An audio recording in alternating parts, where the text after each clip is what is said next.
Hello Butterfly, it's Eva Lane from anxiousrelief.com, and in today's blog I'd like to talk to you about how you choose your own happiness. For the purpose of today's blog, I just want to define happiness first, and this is where a lot of people kind of get a little bit confused. So rather than happiness being a short-term shift in your level of cheerfulness or a quick little pick-me-up, for the purpose of today's blog, I'm defining happiness as a long-term and sustained feeling of satisfaction in life. So you will have up days, you will have down days, but if your overall feeling of contentment and satisfaction is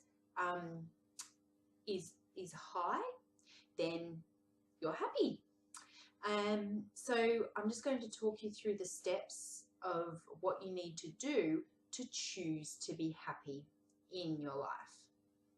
So number one is to know your values. And values is a word that simply means knowing what you stand for in life. So what's important to you? What do you feel is really important in life overall? So for some people, it might be their family is super important to them. Their friends are super important to them. There might be a specific political issue that is really, really important to you. For me, helping women with anxiety is really, really super important for me. It might be a hobby that you have.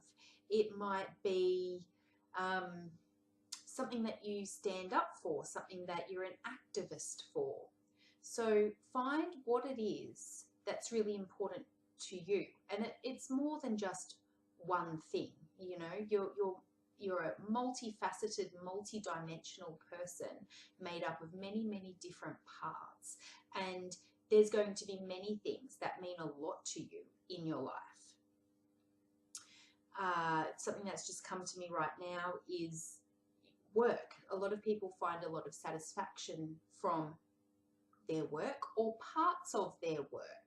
So work can also be a cause of a lot of stress and a lot of pain, but oftentimes there be parts of your job that you enjoy. So do you enjoy the numbers side of things, or do you enjoy talking to people on the phone, or do you enjoy chatting to people in the kitchen at work? You know, those things that you enjoy, really like, and derive a lot of satisfaction from, if you look at what those things are and you can sort of tell when you write them down where they're all leading to, then that's a good way of pointing towards what your values are. So you might enjoy socializing on the phone, in the kitchen, talking to your neighbor over the fence. When you write those things down, you'll be able to see what those things are, and you'll be able to boil them down to a value.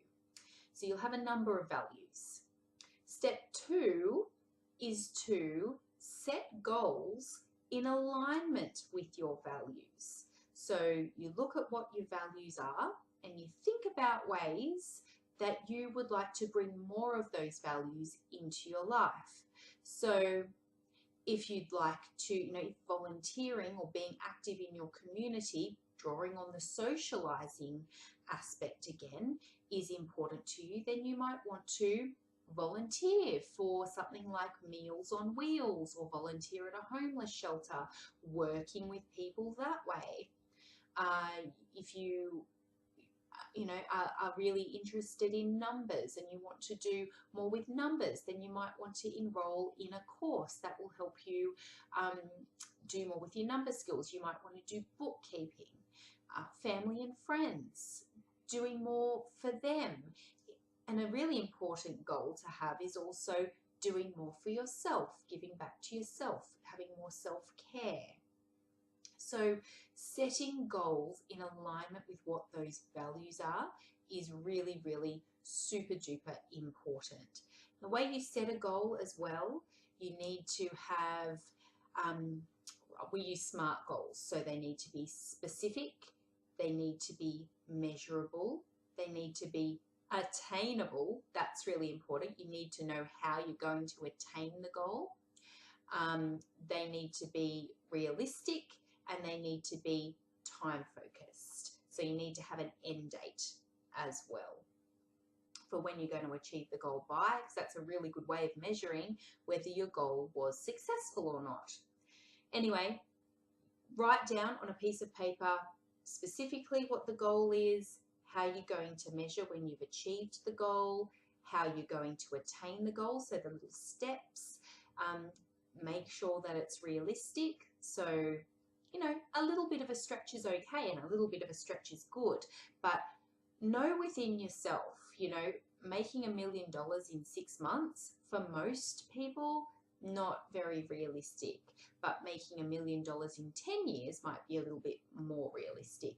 I'm not suggesting you set a 10-year goal. I think 6 to 12 months is a much better time period to set a goal in, but chunk it down. So instead of $1 million in 6 months, $1 million in 10 years, well, what would you need to do to achieve $1 million in 6 months?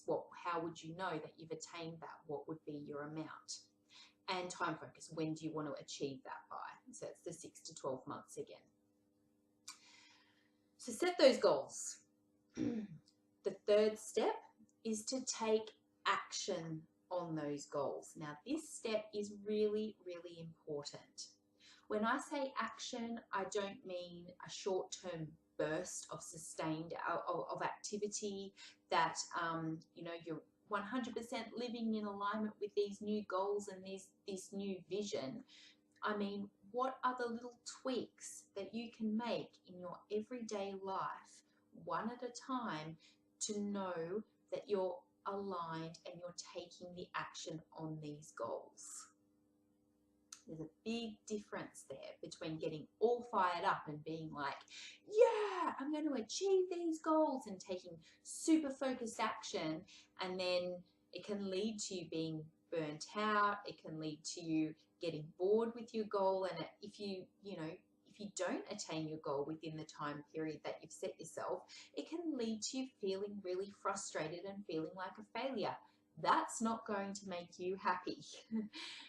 The type of sustained contentment that I'm talking about is in knowing at the end of every day that you have done at least one thing that you can say, yes, that's in alignment with my values, and that's going towards helping me achieve my goals. That's how you know that you're living a life on purpose. It's not in making a massive shift and a massive overhaul, although sometimes that's required, but that's not what I'm talking about here. It's about the small little baby steps that you can achieve to making yourself feel more mindful and on track and focused. And little by little, as these actions gather pace and as everything starts to move forwards in the direction of your goal, you'll notice a shift. You'll notice a shift in your overall mood. You'll notice a shift in your overall feeling of well-being and satisfaction in life. When you've got a goal that you're working towards, and that goal is super, super important to you and will give you a real sense of satisfaction and purpose in the long term, that is what will give you that overall feeling of contentment in your life, and therefore happiness with your life. I'm Eva Lane. Please come over to anxiousrelief.com. I've got a whole library of guided meditations for women with anxiety. They're energy healing guided meditations that will help you heal anxiety in your life and will contribute to your overall feeling of contentment and happiness in the long term. Bye for now. Love and light.